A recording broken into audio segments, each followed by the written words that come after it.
Welcome to Suchitra's statistics classes. Today we are going to discuss about statistical inference. We know that statistic is the study of population. The form of distribution of population as well as the values of the parameters involved comes under statistical inference. So what we are doing, we are taking a sample from the population and we are studying the form of distribution of population as well as the values of the parameter involved using the samples. So methods are also developed to measure the validity of the inference. To remember the validity of the inference in the form of probability.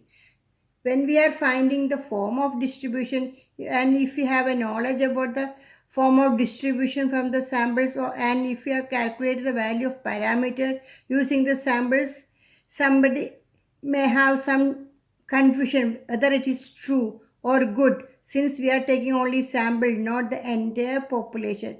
So for clarifying that doubts, the validity of the values or form of the distribution identified, we have developed methods.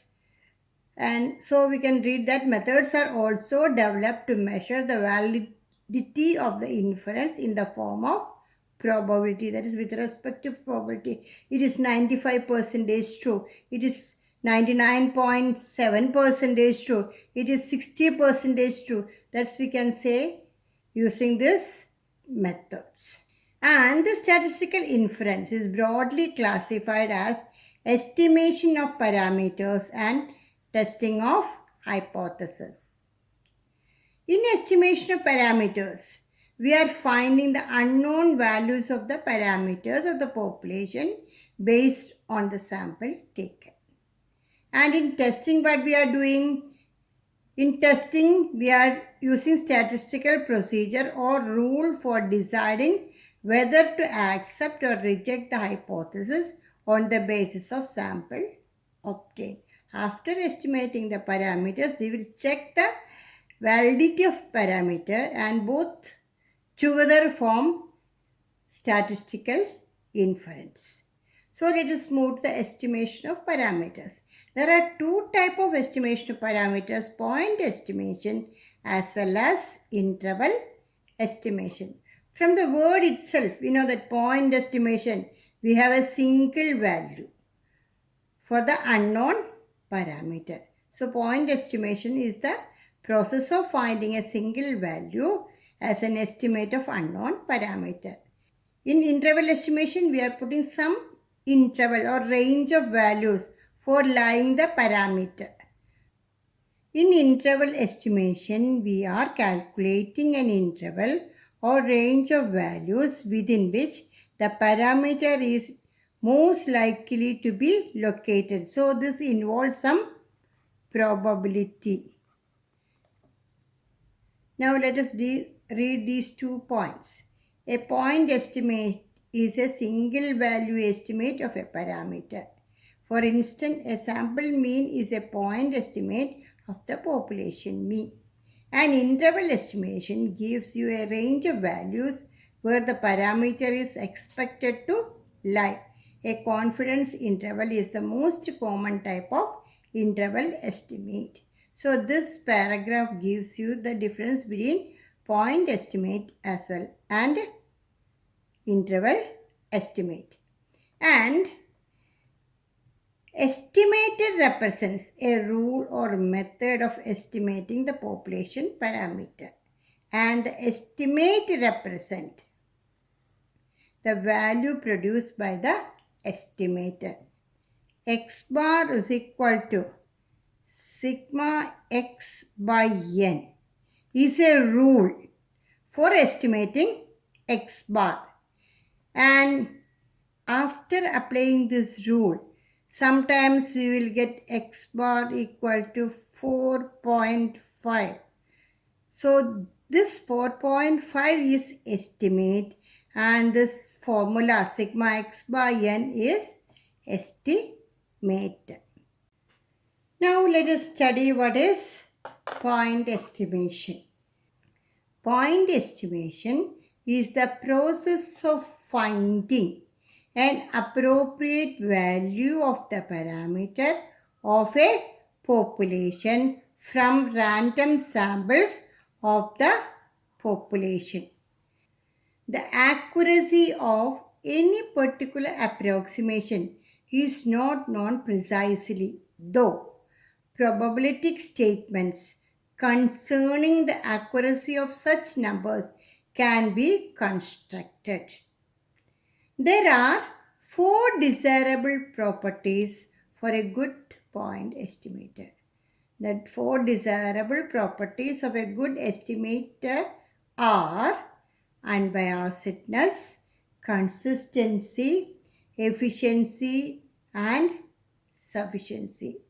We know that when we are calculating point estimation, there are so many formulas for estimating a population parameters. For example, for estimating population mean, we are using sample mean, x bar, median, sample median, etc.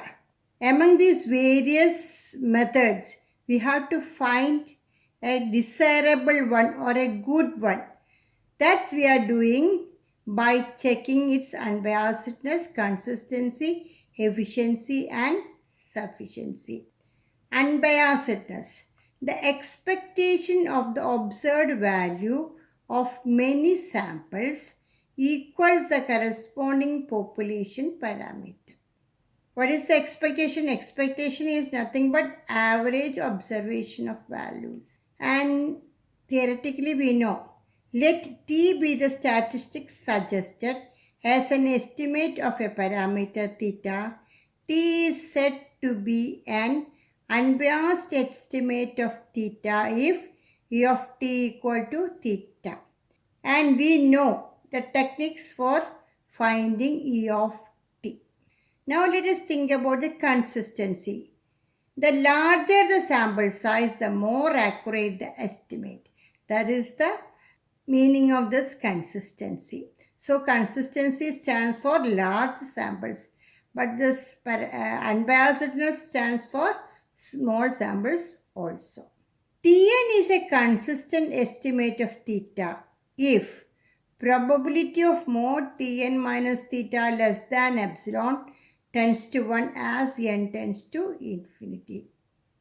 If you are increasing the number of samples, or if you are taking infinite number of samples and calculate the estimate Tn for theta, and the difference between the observed value and true value will be small as possible, we can think as epsilon tends to 1 or as n tends to infinity. Then let us think about efficiency.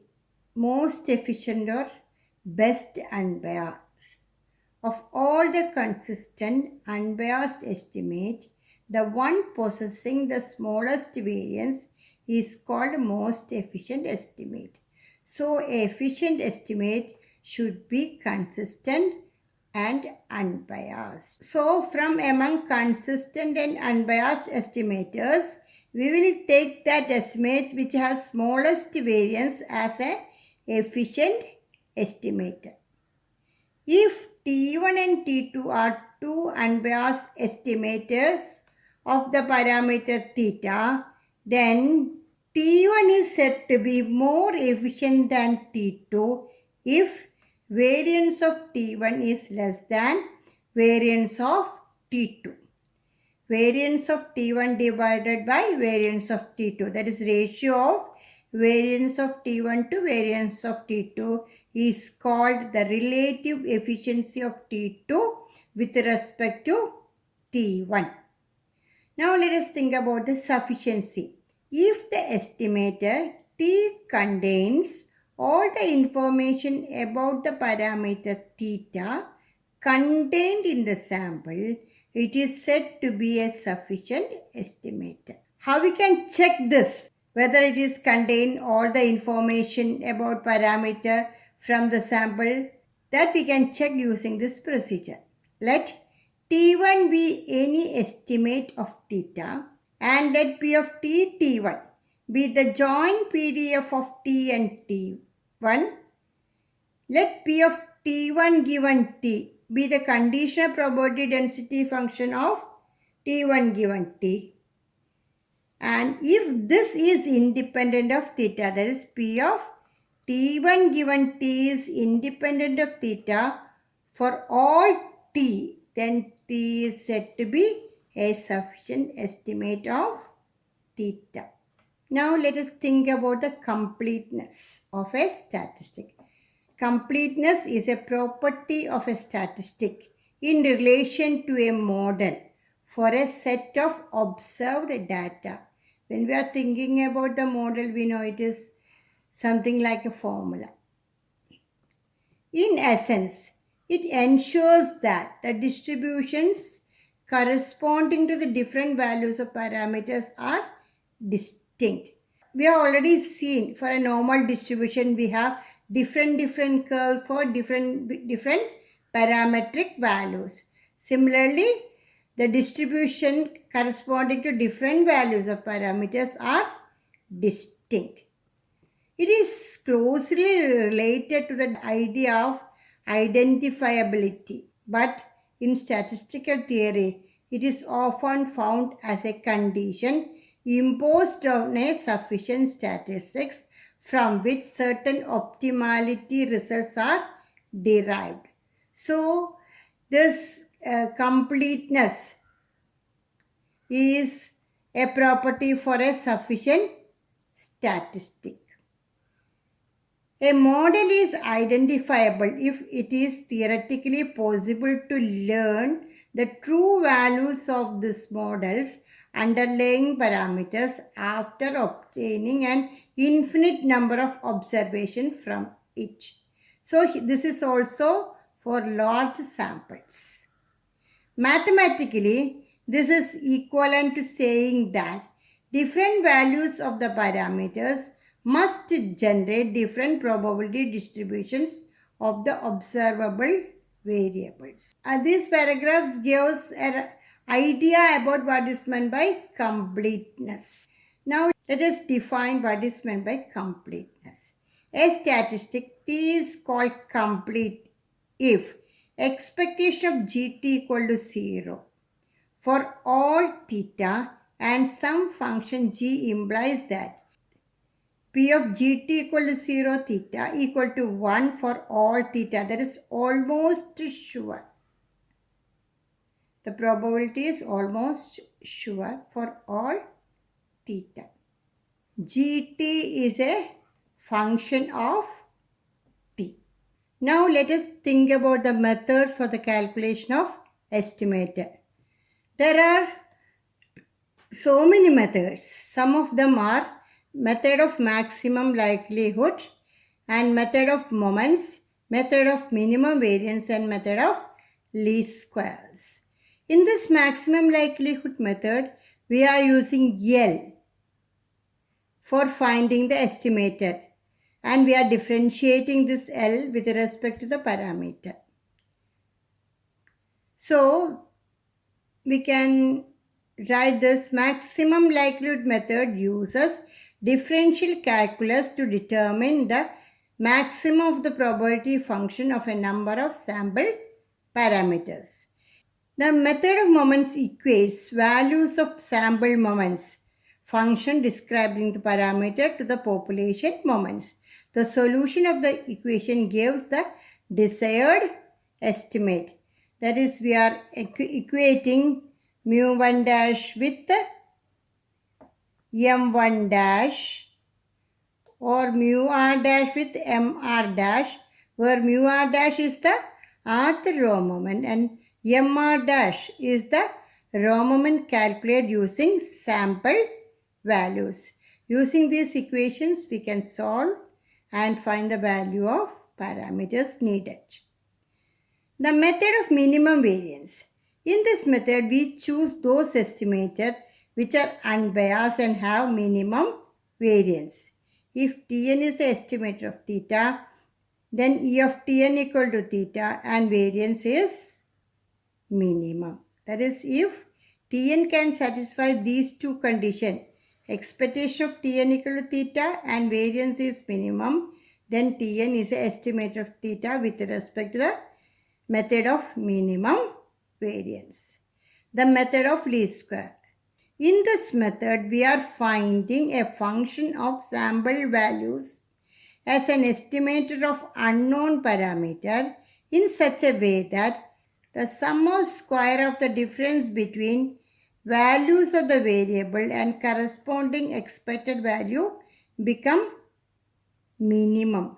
That is the basic technique of method of least square.